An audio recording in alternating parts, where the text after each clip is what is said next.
ত্রয়োদশ জাতীয় সংসদ নির্বাচন ও গণভোট 2026 উপলক্ষে মাদারীপুর 3 আসনের সম্ভাব্য ভোট গ্রহণ কর্মকর্তাদের সঙ্গে জেলা নির্বাচন কমিশনের মতবিনিময় সভা অনুষ্ঠিত হয়েছে। কালকিনি উপজেলা প্রশাসন ও উপজেলা নির্বাচন অফিসের উদ্যোগে বৃহস্পতিবার দুপুরে উপজেলা অডিটোরিয়ামে এ সভা অনুষ্ঠিত হয়।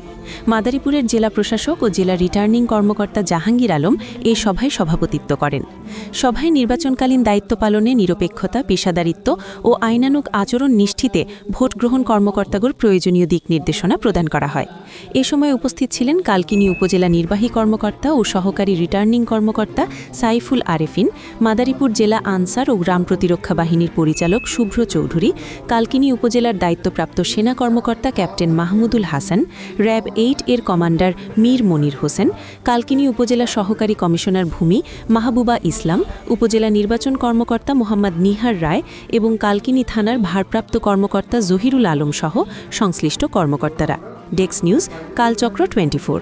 যে যারা ড্রাইভার থাকে তারা হয়তো চলে যায় বা তারা শেয়ার করবেন, কিভাবে আপনাদের পাশে থাকবেন সেটা তারা জানবে।